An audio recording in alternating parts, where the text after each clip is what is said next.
মানুষের জীবনে ছায়া ছায়া এমন একটা জিনিস যা কখনো আপনাকে আমাকে ছেড়ে যায় না। আর মায়া মায়া এমন একটা জিনিস যার জন্য মায়ার কারণে বা মায়ার বাঁধনে বা যেটাই বলেন না কেন, মায়ায় কিন্তু আপনাকে আমাকে শান্তিতে একটা রাতও ঘুমাতে দেয় না। আসসালামু আলাইকুম, কেমন আছেন সবাই? আশা করছি প্রিয় ভাই বোনেরা ও দিদিমণিরা কাছে কিংবা দূরে, দেশ কিংবা দেশের বাহিরে যে যেখানে আছেন ভালো আছেন এবং সুস্থ আছেন। আমিও আলহামদুলিল্লাহ। তাই তো আপনাদের মাঝে আবার ফিরে এসেছি নতুন দিনের নতুন একটা ভিডিও নিয়ে। আশা রাখতেছি আমার আজকের ভিডিওটিও আপনাদের কাছে ভালো লাগবে ইনশাআল্লাহ। তো আমার সাথে থাকুন আর দেখতে থাকুন। আর এই যে শুরুতে যে কথাটা বললাম, আমরা হলাম মানুষ। তো মানুষের জীবনে আমার ছায়া আমার সাথে থাকবি সর্বক্ষণ, এটা কখনোই আমাকে ছেড়ে যাবে না। আপনার ছায়া আপনাকে কখনো ছেড়ে যাবে না। আর এই যে মানুষের প্রতি মানুষের একটা মায়া মহব্বত, সেটা মা বাবা হোক, ভাই বোন হোক, আত্মীয় স্বজন হোক, ছেলে মেয়ে হোক, পাড়া প্রতিবেশী হোক, যেই হোক না কেন, এরকম অনেক মায়ার মানুষ আছে যে মায়ায় আমরা বাধা পড়ে গেছি। আর ওই মানুষগুলো যদি আপনাকে হঠাৎ করে আঘাত দিয়ে দূরে চলে যায়, তাহলে ওই মায়ার কারণে কিন্তু আপনি একদিনও বা আমি একদিনও শান্তিতে ঘুমাতে পারবো না। মায়া এমন একটা জিনিস। তো এই মায়ার মধ্যেই কিন্তু আমাদের আত্মীয় স্বজন, পাড়া প্রতিবেশী, ছেলে সন্তান সবাই কিন্তু অনেক স্মৃতি জড়িয়ে রেখে যায়। তো সেগুলো আর কি ভোলা যায় না। সেই জন্যই হয়তো আমরা শান্তিতে ঘুমাতে পারি না বা ভালোভাবে কাজকর্ম করতে পারি না। ওই মায়াই কিন্তু আমাদেরকে খুঁড়ে খুঁড়ে খায়। যতদিন পৃথিবীতে বেঁচে থাকবো ততদিন ওই মায়ার জ্বালায় জ্বলতে থাকবো। তো এই তো আপনাদের সাথে কথা বলতে বলতে আমি মোটামুটি আমার সাদামাটা ওয়ারড্রোবটা একটু ক্লিন করে নিয়েছি আর কি। তো আমার যতটুকু আছে ততটুকুই আমি সবসময় চেষ্টা করি একটু পরিপাটি করে রাখার জন্য। আমার দামি কিছু নেই, তো আপনাদেরকে দেখানোর মতো কিছু নেই।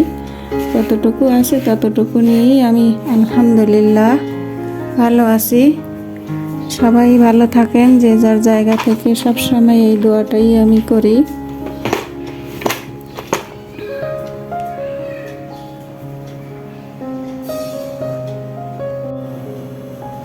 এই তো এখন চলে আসছি আমার এই তো মিরসেপটাকে একটু হালকাভাবে ক্লিন করে নেব। আর এগুলো তো আমার নিত্যদিনেরই কাজ। তা না হলে দেখা যায় কি যে ডিপ ক্লিনের সময় অনেকটা কষ্টকর হয়ে যায়। তো আল্লাহর রহমতে আমার সেইভাবে কোনো জিনিস ডিপ ক্লিন করা লাগে না, শুধুমাত্র পিরিচটা ছাড়া। তো আমি সবসময়ই আমার যতটুকুই আছে, যাই আছে, হোক সেটা বেশি দামি বা হোক সেটা কম দামি, সেটা কোনো ম্যাটার করে না। আমার যা কিছু আছে আমি সবই সবসময় পরিষ্কার পরিচ্ছন্ন রাখার চেষ্টা করি। তো সেই দিক থেকে দেখা যায় আমার ডিপ ক্লিনের তেমন একটা প্রয়োজন হয় না।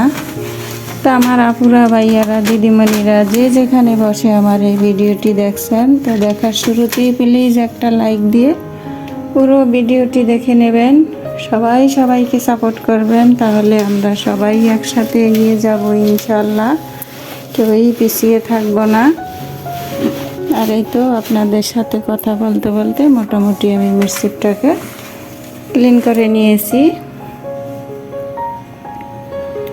এখন এই তো কিচেনে চলে আসলাম। কিচেনেও আমার যা কিছু আছে তা একটু হালকার উপরে মুছে নেব।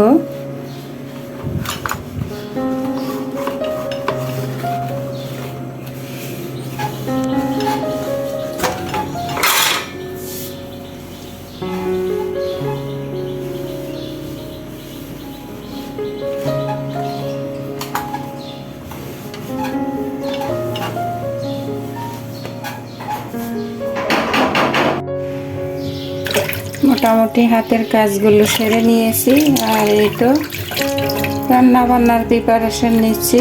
এই মাছগুলো আমি অফ ক্যামেরায় কিন্তু ফ্রিজ থেকে নামিয়ে রেখেছিলাম, নরমাল হয়ে গেছে। এখন এই তো ক্লিন করে নিতেছি। এগুলা কিন্তু কোটা হয় নাই, তো আমি এই তো রাত্রে আনা হয়েছিল মাছগুলো। তো এখন এই তো 2-3টা ধোয়া দিয়ে তারপরে কুটে নেব, তাহলে যে আগলা একটা ময়লা থাকে সেই ময়লাটা আর কি ছেড়ে যাবে, আর কাটতেও সুবিধা হবে। ছেড়ে গিয়েছে অলরেডি। এই তো এখন আমি অফ ক্যামেরায় মাছগুলো কেটে নেব। তো এই মাছগুলো খেতে না অনেক মজা। যারা চেনেন তো চেনেন, আর যারা না চেনেন তো আমরা এটাকে নাইকেলি গুঁড়া বলি। এই মাছগুলো সেই টেস্ট, খাইতে অনেক মজা। জানি না কোন অঞ্চলে কি বলে, তো চাইলে আপনারা কমেন্টে জানাতে পারেন আপনারা এই মাছগুলোকে কি নামে চেনেন বা কি নামে পরিচিত। কারণ সব এলাকায় তো একরকম নামে আর চেনে না, এক এক এলাকায় এক এক নামে চেনে। মাছ কিন্তু একটাই দেখা যায়, জিনিস কিন্তু একটাই, এক এক অঞ্চলে এক এক নাম বলে, এই হচ্ছে ব্যবধান। তো আমরা তো বলি এটাকে নাইকেলি গুঁড়া। তো এই মাছটা কিন্তু চচ্চড়ি করলে সেই স্বাদ, অনেক ভালো লাগে আর কি। মাছগুলো একদম টাটকা। তো ছোট মাছ দেখে আর রাত্রে আর ঝামেলা করি নেই, যে অল্প সময়ের জন্য কিছু হবে না, সকাল সকাল কেটে নেব। তো নাস্তা টাস্তা সেরে মোটামুটি আমার হাতে যতটুকু কাজ ছিল সেরে নিয়েছি, আর এই ফাঁকে এই মাছটা নামিয়ে রাখছি। এখন এই তো আমি অফ ক্যামেরায় কেটে কুটে নেব। মাছগুলো কাটতে যতটা না কষ্ট হয়েছে, ধুইতে কিন্তু তার 3 ডাবল কষ্ট হয়েছে। কাটতে কিন্তু বেশি কষ্টই হয় না, আর সময়ও তেমন একটা লাগে না। কিন্তু এই মাছে তো মাটি খায়, তাই একদম যতবার ধুয়ে নিচ্ছি আর ততবারই কিন্তু একদম মাটি পানি বের হচ্ছে। এইভাবে করতে করতে আমার প্রায় 1 ঘন্টার উপরে লেগে গেছে এই মাছগুলো ক্লিন করতে। তো এই হচ্ছে ছোট মাছের অবস্থা। এখন এই তো কিছু কাঁচামরিচ আর টমেটো ধুয়ে নিচ্ছি, অফ ক্যামেরায় ভাতটা বসিয়ে দিচ্ছি। অলরেডি 12টা বেজে গেছে আমার এই মাছ ক্লিন করতে করতে। তা আসলে ছোট মাছ খেতে মজা, কিন্তু ক্লিন করাটা অনেক কষ্টের ব্যাপার। এই তো কাঁচামরিচ আর টমেটো ধুয়ে নিচ্ছি। তো টমেটো দিয়ে এই মাছগুলো চচ্চড়ি করবো, যেহেতু এগুলো নরম মাছ, কোনো সবজি দেব না।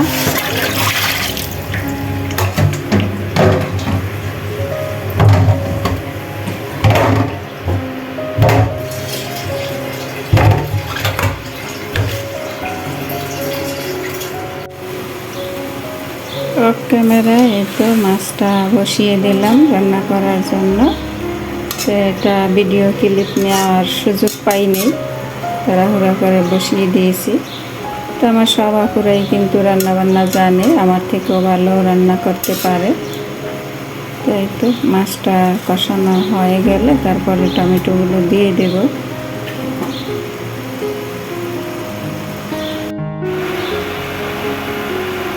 আর এইদিকে আমার ভাতটাও প্রায় হওয়ার শেষের দিকে।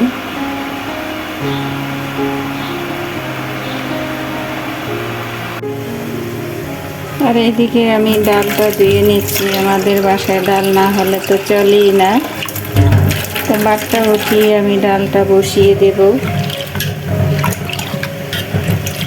আমাদের বাসায় প্রতিদিনই ডাল থাকতে হয়। তো যেসব আপুরা আমার রেগুলার ভিডিও দেখে তারা তো জানে, সেজন্য আমি যে কোনো একটা তরকারি বা ভাজি সাথে ডাল এ পর্যন্তই আমাদের রান্নাবান্না থাকে প্রতিদিন। 3-4 পদ করে আমি রান্না করি না, যেহেতু আমরা হলাম মধ্যবিত্ত, আমরা একটু বুঝে শুনে চলতে হবে। 1 পদ মাছ তরকারি, একটা ভাজি, সাথে ডাল থাকলেই হয়ে যায় আমাদের, আলহামদুলিল্লাহ। এর বেশি কিছুর প্রয়োজন হয় না। তো মধ্যবিত্তরা এইভাবেই হিসাব করে চলতে হয়। মুরব্বীরা বলে না, খাইলে রাজার গোলাও শেষ হয়ে যায়। তো খাইলে কিন্তু অনেক কিছুই খাওয়া যায়। কিন্তু আমার হিসাব রাখতে হবে, মাথায় রাখতে হবে আজকে খেয়ে আমি কালকে কি খাবো। তাহলেই দেখা যাবে কি আপনার বাজেটের মধ্যেই আপনি সুন্দরভাবে চলতে পারবেন। আর দেখা যায় কি আজকে যদি 3-4 পদ একসাথে রান্না করি বা সেটা খেয়ে নেই, আগামীকালকের জন্য আর কিছুই থাকলো না। এরকম বহু মানুষ দেখেছি আমি।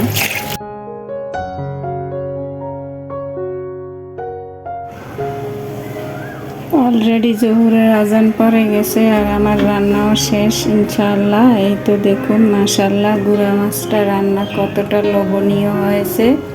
তবে এটা একটু জল রেখেছি, একেবারে শুকিয়ে ফেলিনি। কেন জানেন, এই যে টমেটোর জলটা খেতে কিন্তু এই গরমের দুপুরে বেশ মজা লাগে, সেই জন্য একটু ঝোল রেখেছি মাখা মাখা করে। তবে দুঃখের বিষয় আজকে কোনো ধনিয়া পাতা পেলাম না, তাই আর ব্যবহারও করতে পারলাম না। সমস্যা নেই, আলহামদুলিল্লাহ। যখন যে অবস্থায় থাকি সব কিছুর জন্য আলহামদুলিল্লাহ। হয়তো দেখা যায় ধনিয়া পাতা হলে একটু ভালো ঘ্রাণ আসতো। তো এখনও কিন্তু আমি জিরের গুঁড়োটা দিয়ে দিয়েছি, ভাজা জিরের গুঁড়োটা। এই তো রান্নাটা হয়ে গেছে মাশাআল্লাহ। আর এখন আমি এই তো ঢাকনা লাগিয়ে রেখে অন্য একটা কাজ করব। অন্য কাজ বলতে এই তো অফ ক্যামেরা আমি একটু টমেটো কেটে নিয়েছি, এখানে 2টা টমেটো কেটেছি। আজকে কিন্তু প্রচুর রৌদ্র আর প্রচুর গরম। তো টমেটোগুলো এখন আমি এই তো মেখে নেব। স্বাদ অনুযায়ী লবণ দিয়ে দিলাম, আর এই তো শুকনো মরিচের গুঁড়ো যে আমি করে রাখি আর কি। এটা কম বেশি সবাই করে রাখে বাসায়, আবার দেখা যায় অনেক সময় পুড়িয়ে যায়, করা হয় না। তো এখন হাতের কাছে করা আছে, সেই জন্য একটু শুকনো মরিচের গুঁড়ো দিয়ে দিলাম। দিচ্ছি একটু সরিষার তেল। এখন সুন্দর করে চটকিয়ে এটাকে মেখে নেব। আর এই গরমের দুপুরে একটু খেয়ে নেব, ভালো লাগবে। তো আমার ভিডিওটি আজ এই পর্যন্তই। দেখা হবে আবার নতুন কোনো ভিডিওর মাধ্যমে। সেই পর্যন্ত সবাই ভালো থাকবেন, সুস্থ থাকবেন, নিরাপদে থাকবেন, চলার পথে সতর্ক হয়ে চলাফেরা করবেন। আল্লাহ হাফেজ। আসসালামু আলাইকুম ওয়া রাহমাতুল্লাহি ওয়া বারাকাতুহু।